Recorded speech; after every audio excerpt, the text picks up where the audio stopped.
Ya cuma nengokin doang sebentaran, nggak pernah masuk. Iya. Udah sih sekali dulu.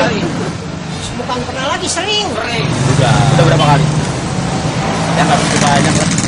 Ya sering. Sudah berapa kali? Wah, ya kalau setiap hari sering nganterin ke sana nganter. Bukan berkunjung, udah pernah berkunjung belum? Udah lama. Udah pernah. Ya Monas mau tahu, anak kecil yang baru lahir ya tahu kan gitu. Emang yang mau tahu Monas itu panjangannya apa? Katanya sih monumen nasional ya. Iya, monumen nasional menurut sejarah. Apa tuh namanya? Tahu dah lu. Nggak tahu lupa ya? Enggak. Nggak tahu. Enggak. Masih nggak tahu. Tahu enggak? Monas. Iya. Ada. Monas panjangannya. Lupa. Monas panjangannya apa sih? Monumen nasional. Monumen nasional. Ya, jadi nggak tahu deh tuh. Tahu tuh lupa lagi. Kalau nggak salah Bang Ali Sadikin. Pak Soekarno. Yang diriin Monas kalau nggak salah Presiden Soekarno. Mungkin buat apa ya? Kalau buat ini buat bangga-banggaan orang Jakarta kali ya. Ini buat bangga-banggaan orang Jakarta. Kalau Jakarta punya deh tuh kan Monas gitu. Ya nomor satu mah ya untuk keindahan kota Jakarta ya. Kedua juga ya buat anak-anak kalau jalan-jalan juga ada orang itu Monas gitu. Buat hibur anak-anak gitu. Itu sih tempat orang-orang sering jalan-jalan ke situ aja gitu, main-main gitu, santai. Tempat santai-santai, terus dibikin tempat di atas, pada naik tuh ngeliat ke laut, kemana-mana gitu. Mungkin untuk mempertemukan warga Jakarta kali ya di tengah-tengah kota Jakarta. Gitu ya. Kalau Monas kalau pendapat Bapak ini seperti tempat rekreasi itu aja.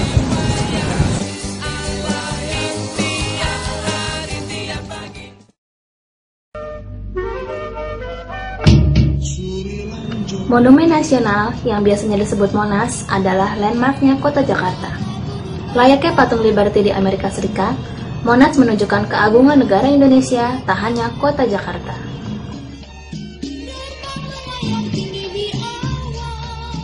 Gagasan awal pembangunan Monas muncul setelah 9 tahun kemerdekaan diproklamirkan. Beberapa hari setelah peringatan HUT ke-9 Republik Indonesia, dibentuk panitia Tugu Nasional yang bertugas mengusahakan berdirinya Tugu Monas. Setelah itu, dibentuk panitia pembangunan Monas yang dinamakan Tim Yuri, diketuai langsung Presiden RI pertama, Insinyur Soekarno.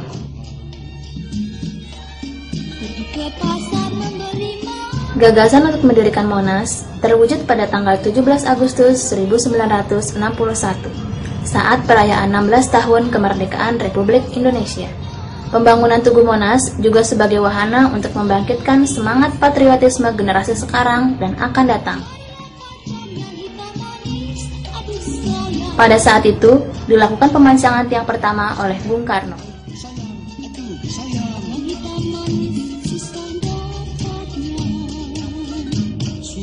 Monas melambangkan semangat juang bangsa Indonesia dalam perang kemerdekaan, yang dilambangkan pada tugu dan api abadi di puncaknya. Desain dan rencana Monas dibuat oleh arsitek Indonesia terkemuka saat itu, Sudarsono.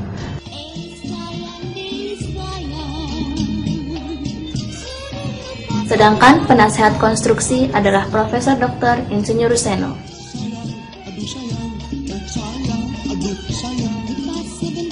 Monumen ini dibuka secara resmi pada tanggal 12 Juli 1975.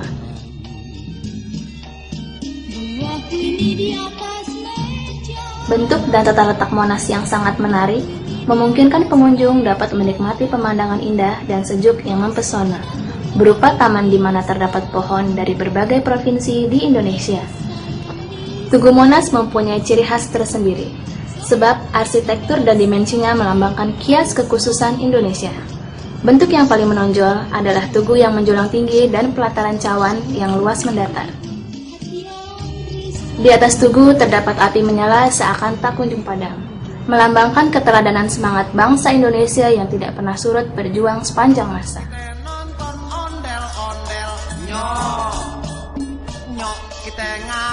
Ada 3 bagian penting Monas yang tampak jelas bahkan dari kejauhan.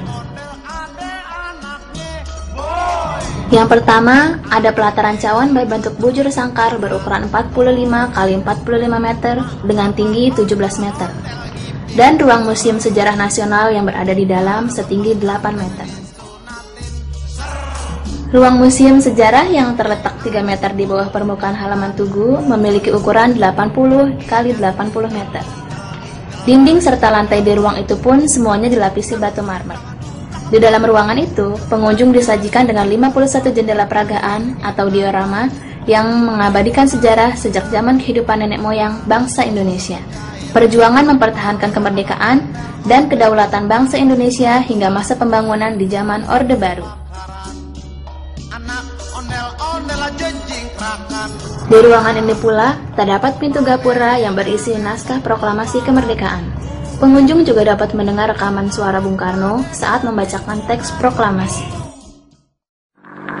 Proklamasi.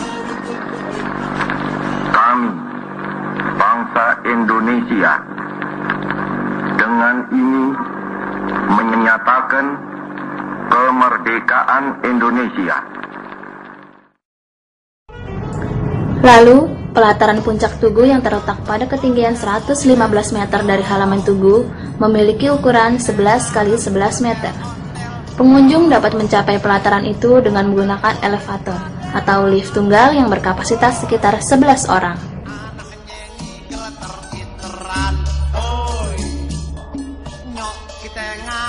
Di pelataran yang mampu menampung sekitar 50 orang itu, juga disediakan 4 teropong di setiap sudut, di mana pengunjung bisa melihat pemandangan kota Jakarta dari ketinggian 132 meter dari halaman Tugu Monas. Dan yang paling menarik dari Monas adalah lidah api kemerdekaan di puncak Tugu. Tingginya 14 meter, dibuat dari perunggu seberat 14,5 ton, terdiri dari 77 bagian yang disatukan, dan seluruh permukaannya berlapis emas seberat kurang lebih 32 kg. Kabarnya, emas ini berasal dari Rejang Lebong, Bengkulu.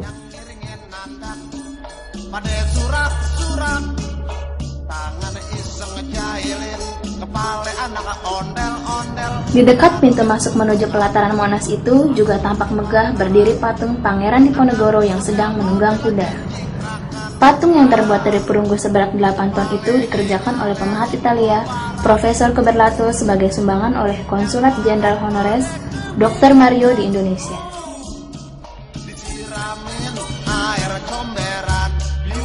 Yang terakhir, bentuk tugu yang menjulang tinggi yang mengandung falsafah lingga dan yoni yang menyerupai alu sebagai lingga, dan bentuk wadah cawan berupa ruangan menyerupai lumpang sebagai yoni. Selain itu, masih banyak lagi bagian serta fasilitas terbaru lainnya yang telah disediakan pihak pengelola Monas, seperti kereta wisata mini, hutan-hutan kecil dengan pepohonan rindang, air mancur bergoyang, bangku taman banyak tersebar rapi di keempat penjuru, lapangan untuk olahraga, taman dengan belasan rumah burung merpati, ada jaringan jalan setapak dipenuhi batu-batu kecil menonjol. Saat liburan tiba, kawasan Monas dipadati oleh pengunjung, baik warga lokal maupun turis asing.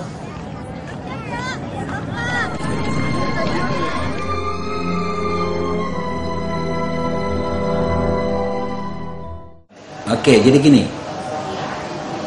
sebenarnya Monas itu dibangun untuk ada objek wisatanya, ada juga objek edukatifnya, tetapi lebih banyak edukatifnya sebenarnya. Kalau rekreasinya hanya ke puncak aja rekreasi di situ untuk melihat Jakarta secara menyeluruh. Tetapi edukasinya seperti saya bilang tadi, makna-makna yang terkandung di dalam Monas itu sendiri itu cukup tinggi, ya. Sehingga orang-orang kampung dari sana bilang kalau di luar Jakarta, orang datang ke Jakarta tidak afdol tanpa ke Monas. Ya, seperti kembali saya bilang tadi bahwa melihat monumen kebanggaan bangsanya itu harus kita lihat, paling sedikit kita jamah. Saya selalu nanya kepada pengunjung, kenapa Anda ke Monas datang? Dia bilang, Pak, kayaknya kalau kita ke Jakarta nggak ke Monas tidak afdol, karena orang menceritakan di kampung itu Monas segala macam gitu loh. Ini fenomena yang terjadi sekarang masalah Monas.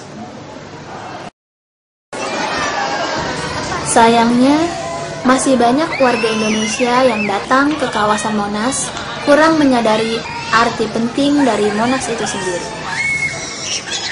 Kalau main protokol kan kenapa?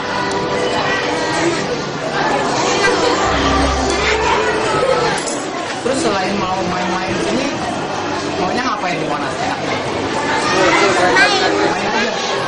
Kalau sejarah Monas nggak?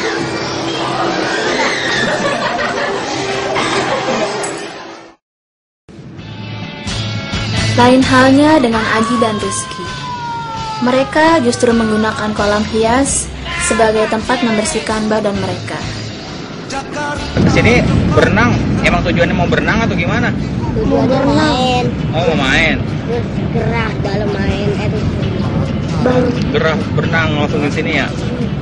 Emang sebenarnya boleh nggak sih berenang di sini? Nggak boleh. Nggak boleh. Nggak boleh sama siapa? Sama pantik. Kalau saya ini kan buat pemandangan. Buat pemandangan. Kalau nggak boleh kok masih berenang aja di sini? Kan belum ada kantip. Iya. Belum ada kantipnya. Iya, Kalau ada kantip baru kabur, lari. Wow. Udah berapa lama berenang di sini? Udah tiap hari. Tiap hari. Kalau habis nyari duit subuh-subuh. Kadang ke situ dulu tuh lihat teman dahulu. Sebelumnya udah pernah ke dalam Monas belum? Udah, sering. Sering. Emang yang ditahu tentang Monas apa? Museum. Ada yang foto, ada yang lagi buat Monas. Monas kepanjangannya apaan sih? Nggak tahu. Nggak tahu. Ini dalam Monas ada apaan aja? Museum. Museum doang. Sama itu ya, sama Sultan. Sama apa? Perosotan. Ada yang Pak Soekarno ngomong itu. Oh, Pak Soekarno ngomong. Emang Pak Soekarno siapa? Presiden. Yang buat Monas emang siapa tahu nggak? Pak Soeharto. Bukan. Oke deh, makasih ya.